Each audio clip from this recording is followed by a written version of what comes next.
You're listening to the ADHD and Me podcast. I'm Joe. And I'm Jen, and we're so excited to share the strategies we've learned while navigating life as neurodivergents. Each week, we'll discuss topics such as relationships, careers, mental health, and a lot more. You'll get two unique perspectives on life's challenges, successes, and everything in between. So without further ado, here's this week's episode.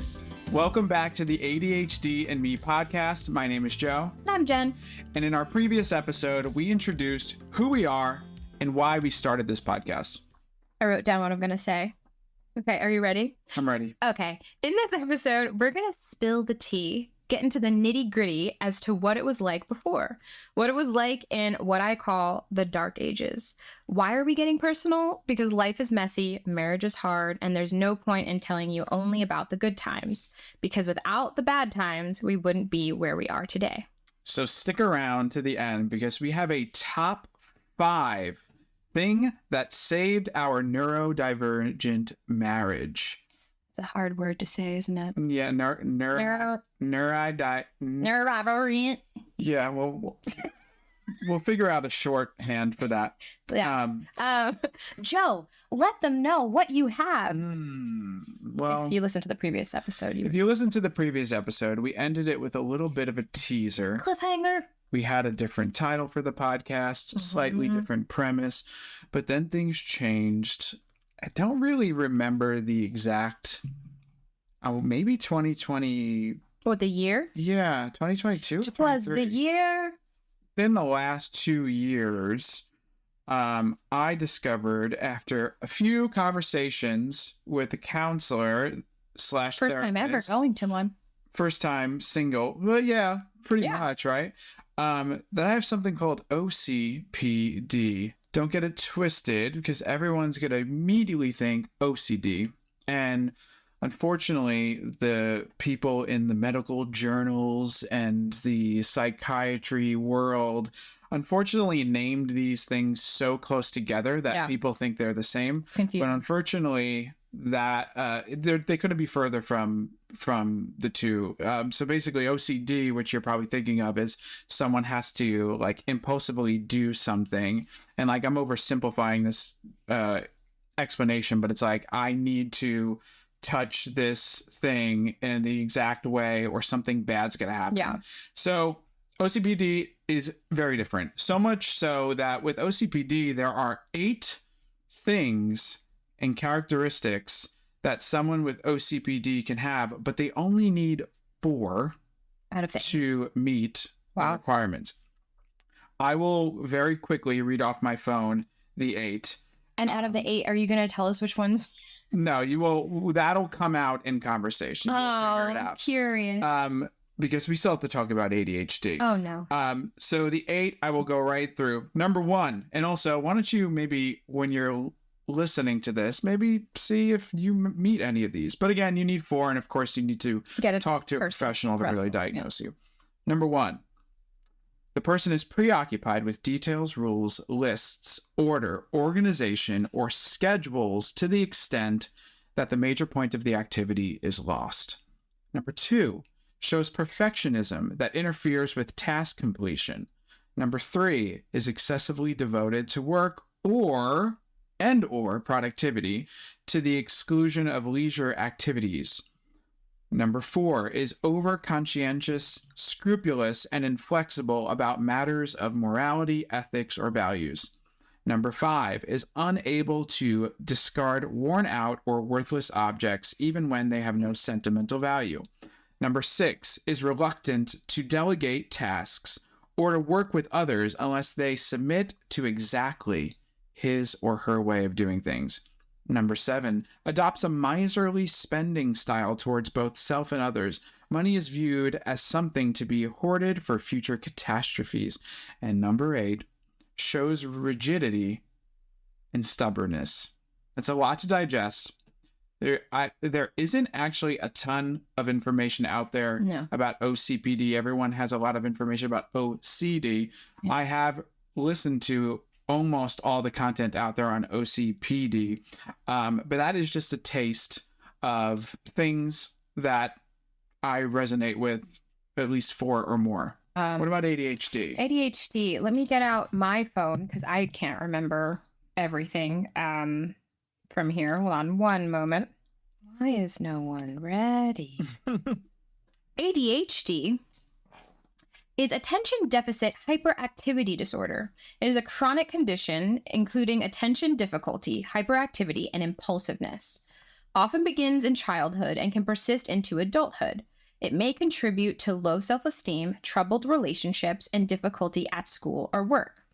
Then I have, in adults, they could have the following symptoms: carelessness and lack of attention to detail, continuously starting new tasks before finishing old ones, poor organizational skills, inability to focus or prioritize, continuously losing or misplacing things, forgetfulness, restless and edginess, difficult keeping quiet and speaking out of turn, blurting out responses and often interrupting others, mood swings, irritability and quick temper, inability to deal with stress, extreme impatience, taking risks in activities, often with little to no regard for personal safety or the safety of others.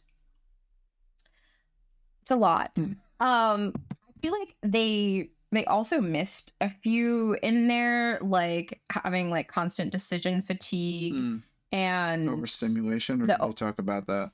Yeah, I mean, I think they do. Like overstimulation could be like easily stressed or whatever have you. I've just learned that there's more layers and there's no ADHD person that is exactly like the next one. Like we're all different, just all different flavors. So yeah, I think instead of doing like deep dives into these diagnoses, I think as we talk, we'll be able to pull in like, you know, this was an ADHD thing that caused me to do X, Y, and Z. Yeah. We're talking about different stories or different topics. Yeah, just like our personal experience. Okay, folks, it's time to get personal. I wrote a script for this. Are you ready? I'm ready. Pour yourself a cup of coffee. Grab a snack, or if you're Joe, a protein bar and a Celsius. We have questions similar to a previous episode. So let's kick off with the first one. What was our marriage like before diagnosis? You go first. Well, I think we've been married for 10 years. Yes. 2013 to 2023. Obviously, we're now in 24. So we're heading into our 11th year. The diagnosis only happened in year like 7 or 8. Or maybe 8. 2 years ago. Yeah, so, you know, we've lived life more pre than post-diagnosis. We were talking about this earlier off the podcast, how, you know, in different stages of our life, we didn't necessarily notice each other's quirks, differences. Yeah. Especially when we were younger. Like when we were in our 20s and we didn't have a child and we didn't have as much responsibilities. We were in earlier stages of our career.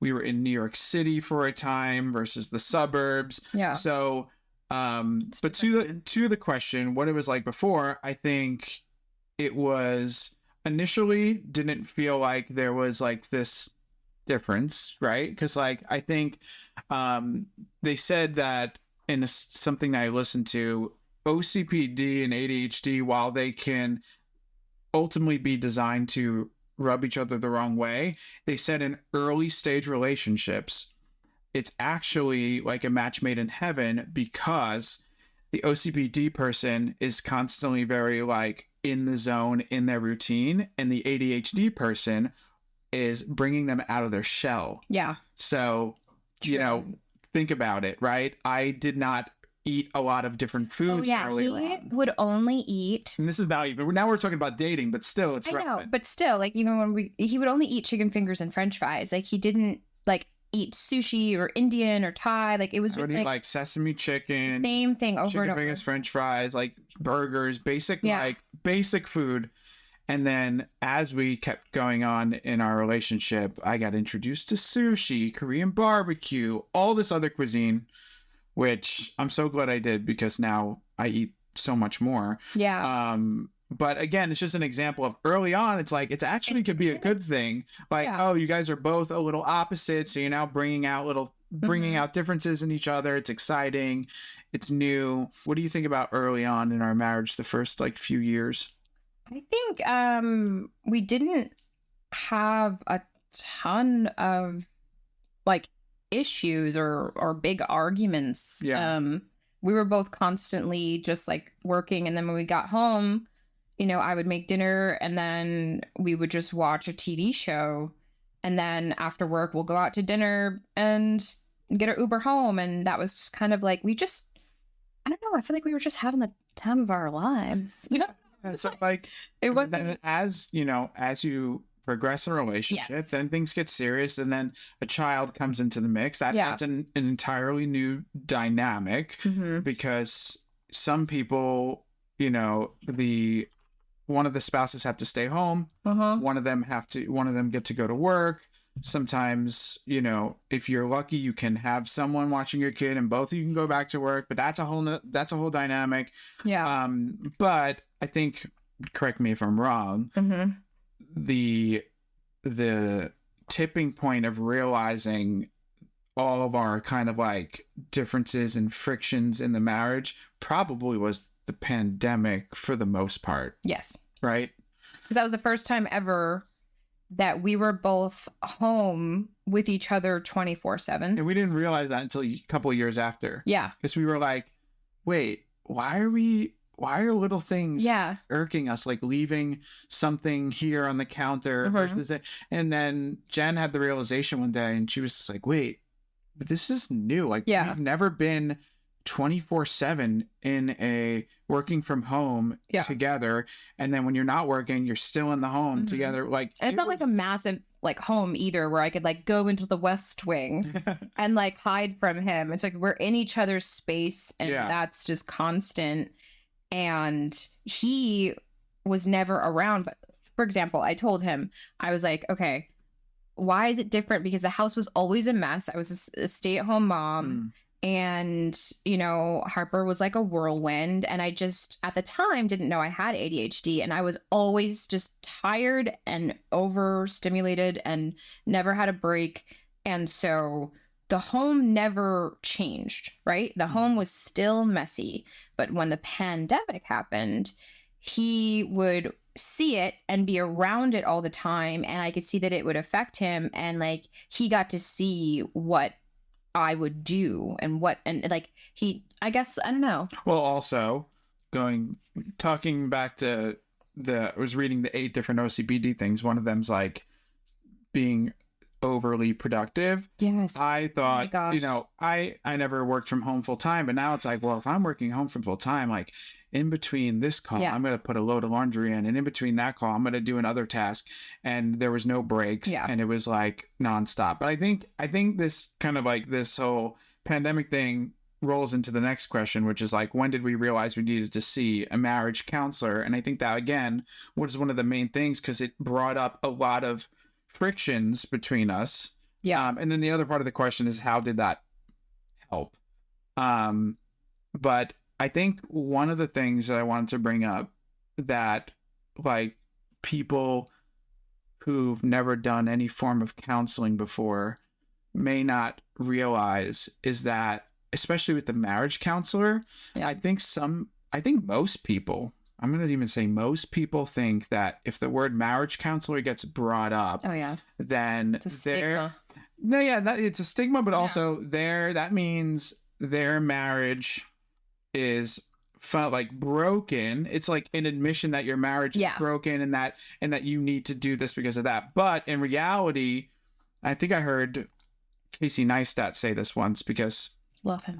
with him and his wife, but in reality, it's actually something that you go through. Some people go through it constantly. Some people go through for a short amount of time, but like some people go through it constantly because it's like, for example, if you go to a doctor, right, for preventative checkups, not just when you're sick. Exactly. So why wouldn't you go to a counselor, even if things are going okay, for a preventative checkup, to have someone bring topics of discussion and bring things out? And like you said, the stigma is pretty, and I, for most of my life, was right in that camp, right? Like, it's like the moment you admit that you need to see a counselor is the moment you admit that you've failed as a human, or you're fundamentally broken, or you're this or you're that. But, and I'll let you speak because I'm speaking a lot, but I think through the marriage counseling, we both realized how beneficial it was, and it obviously unlocked a whole new things. It unlocked, this was before you even knew you had ADHD, right? And before I we just were both just mind blown by so many things that we learned. Like, even from like the first session, I'll never forget, she had mentioned this thing called parent-child dynamic in a marriage, meaning where it's just like, I mean, I'm sure you can guess, it's just like one's more controlling. Yeah, one is more like the authoritative figure, and then the other one is kind of like the more easygoing, and then, you know, kind of treated like a child that can't really like function as an adult. So that was kind of the dynamic that kept happening. And then I just felt like, I guess going back to like marriage before diagnosis, and with the counselor, like I think the counselor was like our rock bottom, like we can't get any lower than this, like we're not be able to communicate, we're not seeing eye to eye, no conversation was going anywhere, there was no like empathy or understanding, and it was just so confusing. And so this was just like a necessary thing.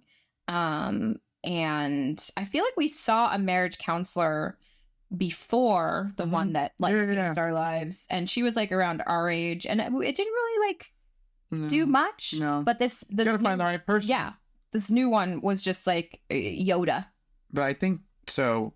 One other thing that I think we would want to mention is that, like, there's probably going to be people who aren't married yet listening to this, right? And this is like a cliche saying that everyone says, and you hear it in TV, movies, and from your friends and family. But like, marriage is, you have to work on your marriage. There's no, you get married and then happily ever after, and then everything is there's no work. Good. I mean, obviously, it seems that way based on like your friends' posts, right? Like, but no one posts the dark stuff, and like, why would you, right? Like, no. But like, again, it's work. So if you're thinking about getting into a marriage, just know that it's not, I do put the ring on and it's smooth sailing from there. You're with somebody for the rest of your life. And it's kind of like when you buy a home, right? And it's not turnkey. You know what I mean? Like, it's like, you got to do some work in the home, do the home updates and whatnot. And I don't know, I just think that it shows strength in a relationship, whether it be a marriage or you're not married, that you're both willing to put your, I guess, what is it called? Like your ego aside, and be willing to sit in front of a stranger and be told what is wrong with you. It's not easy. It's hard. It's tough. And it's vulnerable, and it's weird. It's just weird. And to a point, but then all of a sudden you get into the zone, right? Yes. And we learned so much through communication in that. And then she had suggested that he see a counselor and that I would see, and we would just both go on our own. And that's what our next question is. What was individual therapy like? What did we discover? I think for me, it's, you still have to find the right person, right? Yeah. So you're not going to potentially find the right person on the first go around. And you don't feel bad to just cut it off and move on, but don't get discouraged and just say it didn't work out. It's like speed dating for mental health. Yeah. So you can't give up on the first person. Yeah. You can't give up with the first person, but you should also not just stick with the person if it's not working. Like, it's not like you're in a relationship with them. Like, they've got a job to do, and if you're not gelling, then just move on.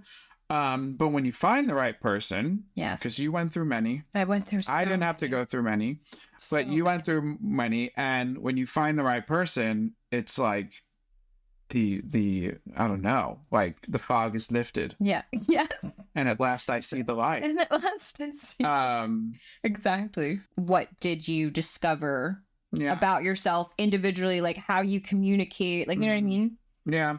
I think the biggest thing that I discovered was the ability to be aware of both uh, why I do what I do and why you do what you do. Same. Because if you're not aware, then you can't really go beyond that. So I think that was probably the biggest takeaway was like learning to know, okay, and then sometimes you're aware of it and you still don't get it right. You still are, you know, you're still acting the way you act, but at least you're now, okay, this is why I just did that. Let me figure out like what could have changed to make that smoother or better. What about you? For the first, I mean, I just like give a background. My first time ever seeing a therapist was when I was 16 or 17 years old. And it just never really affected me. And I think it's because, again, I was never diagnosed with ADHD, right? And I was always told throughout the years, you have anxiety and depression. That is what you have. There's nothing else wrong with you. You're just really sad. And I would be given medications, antidepressants, and on to the next therapy, a different medication, and nothing worked, nothing resonated, nothing stuck. And I always felt hopeless in a way when I finally had not only a therapist, a talk therapist, but I had also a psychologist. I realized that I have ADHD through talking and having them help me figure it out. And when I was given the prescription, the first ever one, to help with my ADHD, I remember crying that day because it was like I saw for the first time. It was like my brain just like put on glasses and I was able to tone down the noise and like have a conversation with him and not be so distracted thinking about, I don't know, what something else in my head. Like, you know, it was so nice to be heard and understood. And for the first time ever having help, that's when I discovered. And that'll segue into the next question. Yeah, what is the next question? What struggles did we have individually in life that we would later find out that they were symptoms, but we never knew how to handle them? For me, they were very subtle in the beginning. Yeah. Then, like, more and more, when I became more and more aware, I realized why I am the way I am. But I think for me, it was like, you know, I can come off impatient or want to just take over something because, again, it's kind of all about like control, making sure it's being done the right way, making sure it's being done the way that I think it should be done. Like the remote. Having the remote. I held the remote one time. I remember I had it in my hand. It was in there. I felt it. I looked to the left or something, and somehow I wasn't there anymore, and it was in his hand. I don't understand. It was a unconscious reflex for me to remember. So the thing about OCPD is a lot of the symptoms can actually be seen as good. So you can't forget about that because it's different than like an ADHD or anything. Because with an ADHD, the majority of the time, there are still some pros also with ADHD, but you can go over that. But the majority of like people who would view someone with OCPD would basically view them as like someone who's got their stuff together. They have a plan. They are really good at, you know, being on time. They're really good at everything. It looks that way because they're also the person's pursuing perfection. You know, so I think there are symptoms there. You know, what you would call symptoms would be like for me, which is like, you know, I all my life never hated to be late, and always needed to be on time, or even better, early. So that was like one that like I've always had throughout my life. There's been the control thing, like, you know, making sure that like my family is watching this movie and they're not distracted and they're paying attention to the parts, like, and that everyone's this one time they told me that they were watching a movie that Joe had recommended and he put it on for them and left the room. and they look to their right, and he's staring at them from the corner of the wall, like making sure that they're watching it and paying attention. Yeah, so controlling the volume of the television, pausing it and being like, Oh wait, you can't go to the bathroom. yeah, if you're going to the bathroom, You had to go to the bathroom? So there was a lot of that, and not knowing how to handle them. But I think in particular with like, for me, it was more of understanding your symptoms and the root cause of them and everything. Like, the classic Sixth Sense scene where I walk into a kitchen and 18 cabinets are open and not closed. I don't understand. It's like I open a carton of milk on the counter and this and be like, what just happened? Like, it's as if someone came in and robbed us. That's what it looks like when it's on ransack the place. It looked like they were looking for a spy, like a letter from a spy agent, and they couldn't find it. That's just. But what about you? Because I feel like yours, there's, you knew there was a lot of struggles in different areas of your life, like a school and other things. Yeah. But it took you so long to realize and identify. So I think, I don't know, maybe this is like I think women can relate that when we are young kids, we have symptoms that show like we have ADHD. It's because we're daydreamers, right? We have our thoughts in the sky, and even my family would just be like, oh, she's, they had like a joke. It's hard to like do this like over a mic, but they would call me a dun-da-da. And they're like, oh, here's dun-da-da. And it's just because I was harebrained and I didn't remember things, and I was always like confused, and everything was just, I don't know, a big question mark. Even when I went to school, I'm realizing this now, right? Like after I got my diagnosis, it's like I had a That's So Raven like flashback of like me growing up and all the signs that I missed and no one else knew either, and thought, oh, maybe we should get her evaluated. I don't know. But like I would get my desk put in the corner away from the rest of the students.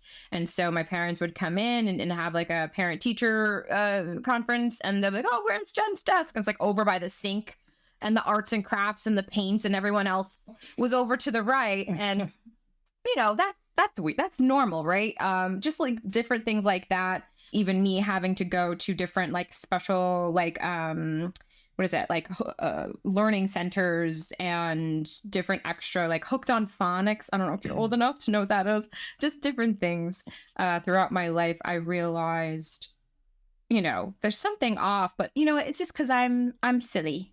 And I just don't, I'm just unaware. It went unchecked for a while, and I just learned how to cope and like mask myself as a neurotypical person, which is wild. Well, I think that segues then into question 5, like general mental health before and after discovering what you had. What was that like? Because I feel like it, like you said, it unlocked so much. Yeah. It unlocked so much for me awareness wise. I think, to put it simply, it's going from night to day, right? Because like you're not understanding why you feel a certain way, or why, you not being able to do something is causing you to feel upset or something like that. But do you have any other comments on that? It's interesting, right? It's like, it's both a positive and a negative. I'm talking about like after discovering, right? Okay. So it's a positive that I'm like, wow, I could put a name to this.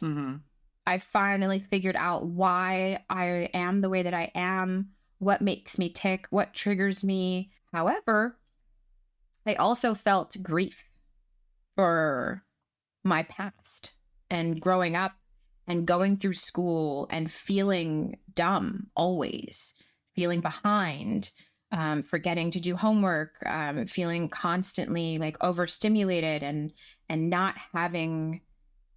feeling, I don't know, accepted or safe. It was just a lot. And so I grieved for that little girl / teenager / 20-year-old, all those different years of all the things that happened to me because of what I had. And I thought, what if I found out sooner? I could have been a contender. You know what I mean? I could have been this. I could have gone to college and graduated. I could have. Yeah, I think like when Yeah. you described it to me in the past, it's like you've had to go through all of that with a disadvantage. Yeah. But Perfect. that disadvantage was in your brain and no one could see it. Yeah. So it's like people go through physical disadvantages. You might be born without Yeah. a limb or something like that, and people could see, oh, that person has a physical disadvantage, and they're gonna figure out a way to overcome it. Mhm. Where it's an invisible, no one can see it. Yep. You can't also articulate your brain in a perfect way. So yeah, I see what you're saying in that aspect. For you, you look back, you say, wow, if I would have known.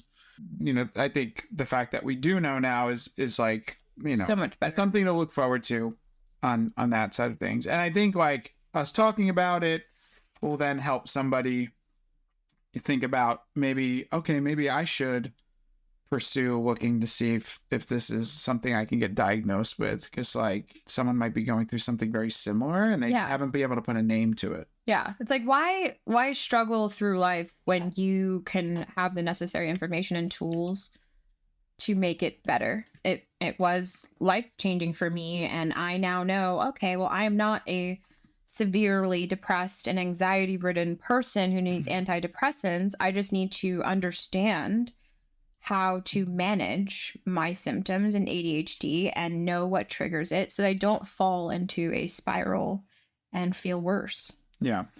The big turning point probably was the book that we read that I think opened up everything else. That You found it, right? I found it because so once it was like, you should learn, it was the marriage counselor that Yeah, she suggested, said you should learn about her ADHD. Yeah. You just found out. Like, I just found you out. just found out, and then we had the marriage counselor. Yeah.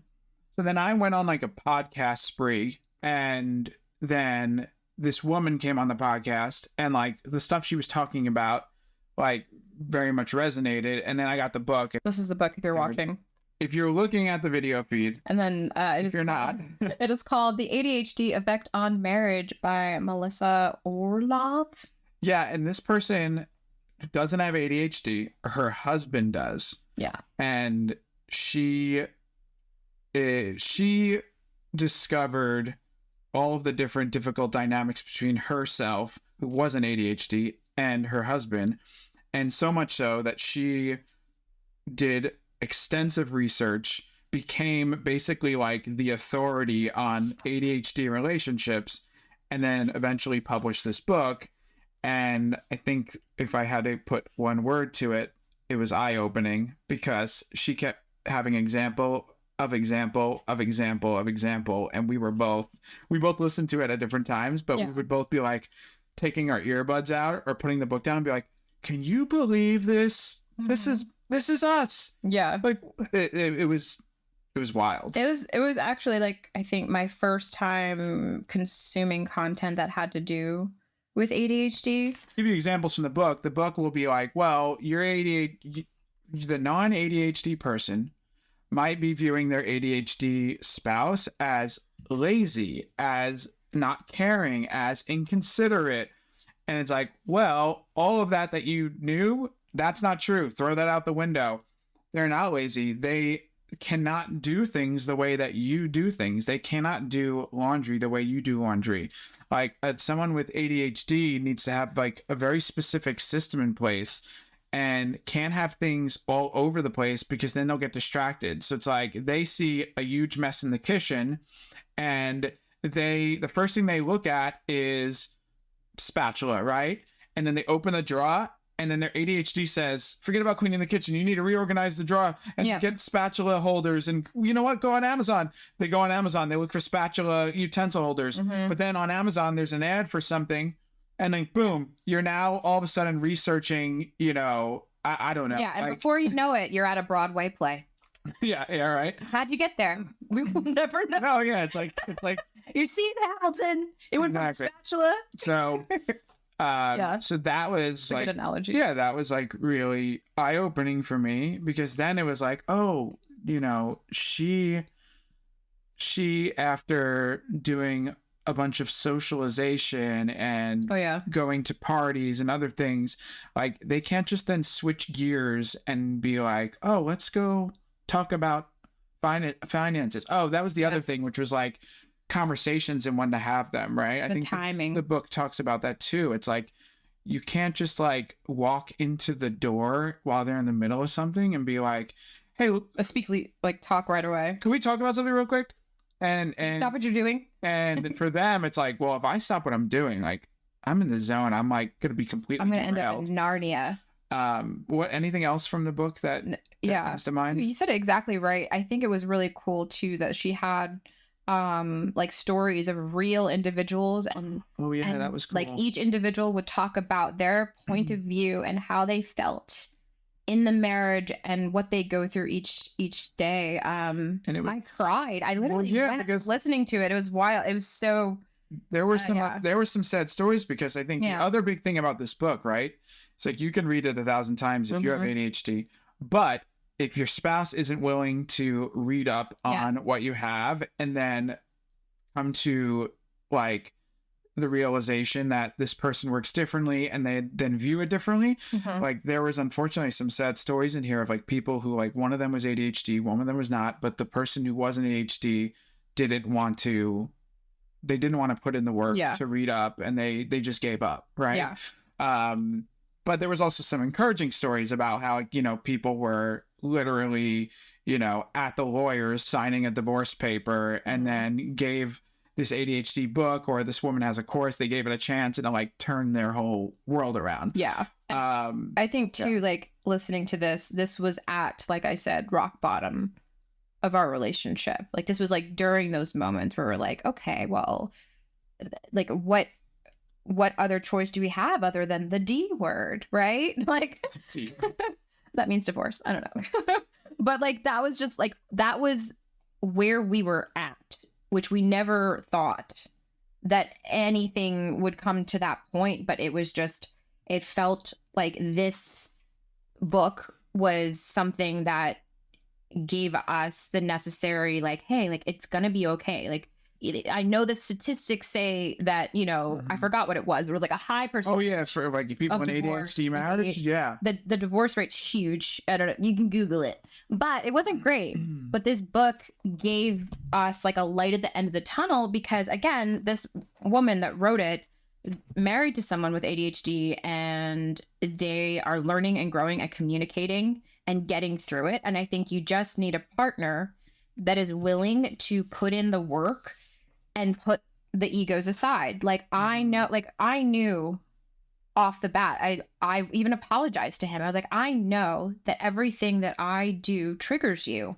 and I'm sorry. And I wish I wasn't like this. I think I've said it many times where I'm just like, I'm like not like, I felt my self-worth was very low. And I was just like, I'm just so bad. I'm a bad wife. I'm a bad mom.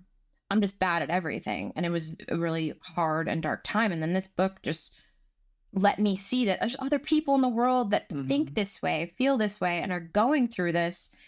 And I'm not alone. And it's going to be okay. And yeah. You know, we were able to put names to each of what we had. Yeah. Because if you think about it, if we weren't able to do that, then again, people from the outside looking in would just chalk it up to like, oh, they just stopped getting along, or they just, you know, things just didn't work out. But in reality, it was just like, no, we just needed to be aware. And once we were aware, we knew where we could head to a direction that's not down, but up. Yeah.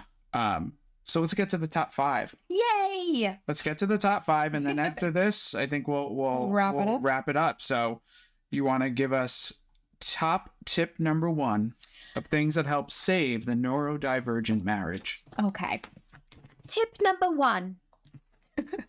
Learn about your partner's condition. Listen to podcasts on it. Watch some YouTube channels on the topic. Consume content on what can help. And take notes if you have to, because that's what I did.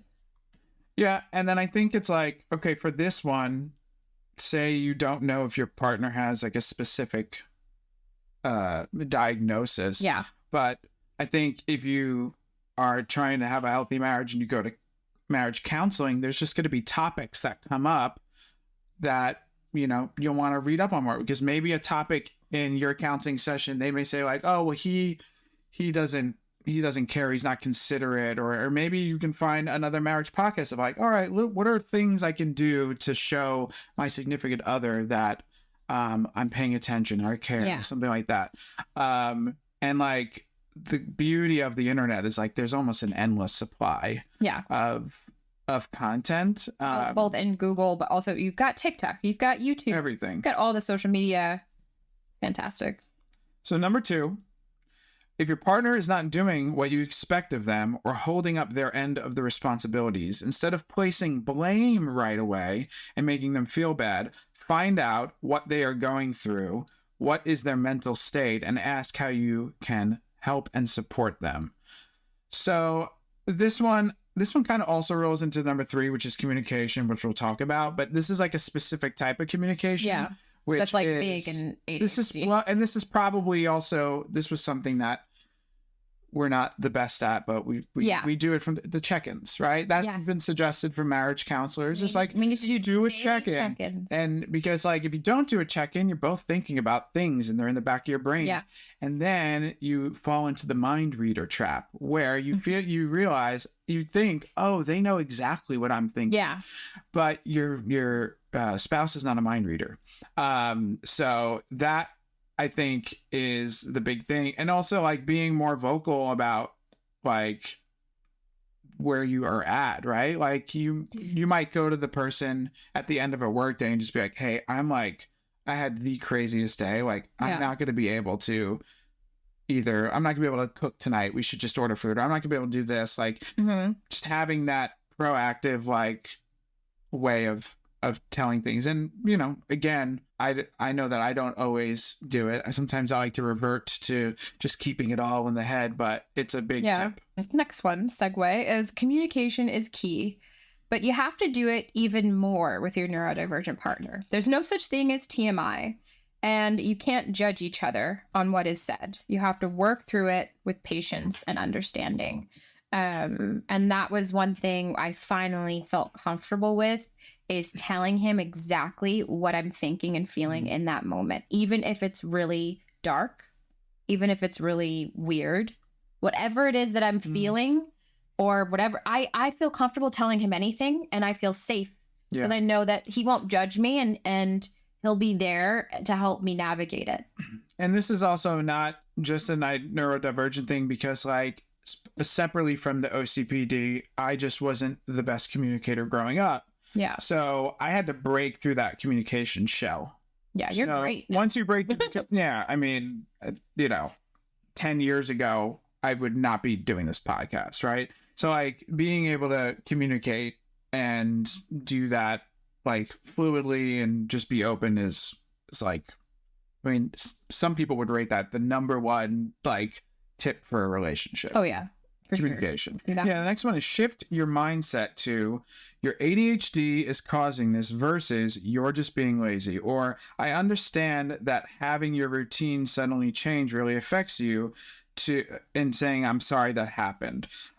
Let me know how I can help you feel better versus why are you moping around and being sad? You have to constantly be telling yourself that like, this is, and this was brought up, I think, in a counseling session once, which is like, is X that happened to you going to end the world, right? If you did not go to the gym today, or you missed something that you usually do, does that actually, think about it, like what does that actually have? Does that have such a big impact that it's going to end your world? And most of the time it's not.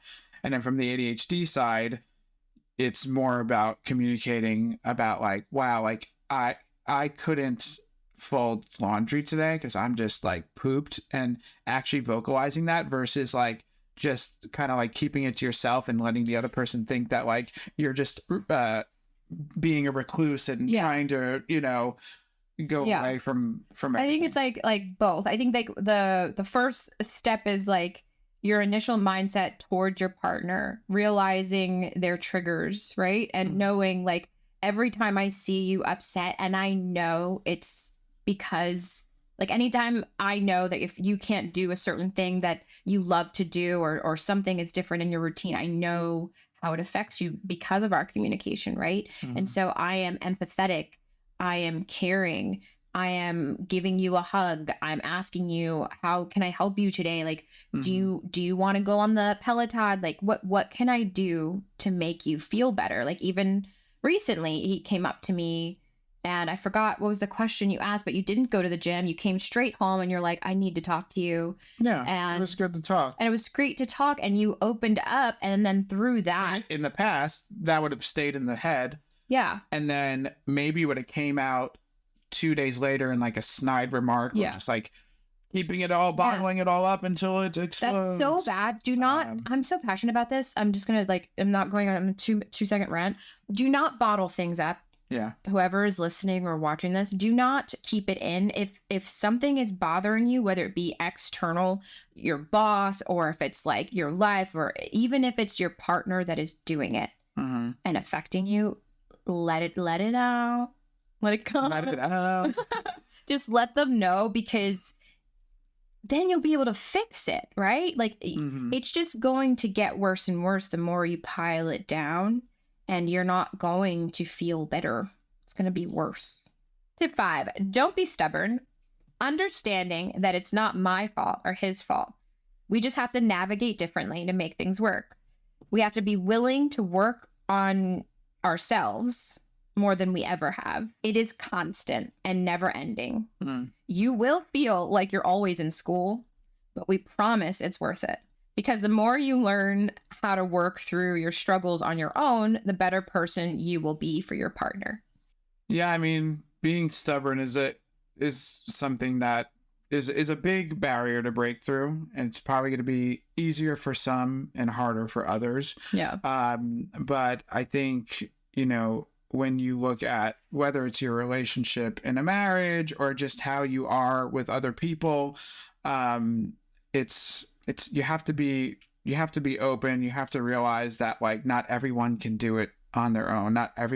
No one actually can do it on their own. No one has it all together. And the sooner you realize that, the better you will be for it, because then you can, like you said, it's kind of like you're just going to constantly improve and work on it and try to figure out different ways to manage something, or do something a different way, or find a more efficient way of doing something. I think that's a really great tip. I give you credit that you were so willing to do anything it takes to make us better. Yeah.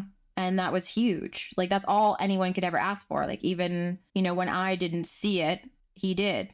And look at us now. Doing a podcast. But I have a bonus tip just for you guys. Okay. What's the bonus tip? I think if you aren't yet, I recommend this. Go see not only a individual therapist, but also a couples counselor, because it makes a huge difference. So even if you're not in a relationship, I recommend just seeing an individual counselor.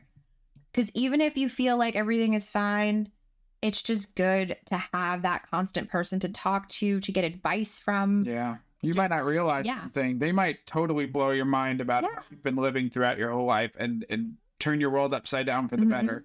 There could be something that you buried deep down that you had no idea, and it was just dormant, and it affected the way you treated others or you felt, and you had no idea, and then they made you realize that. So that's huge. But also, if you are in a relationship, marriage, whatever have you, a counselor, whether you're feeling it's great and you're walking on cloud 9 or it's not, I think it's a huge help to have both.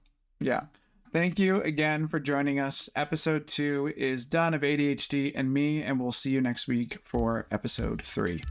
Goodbye. Thanks for listening to this week's episode. You can follow us on Instagram, TikTok, and YouTube at ADHD and Me Podcast.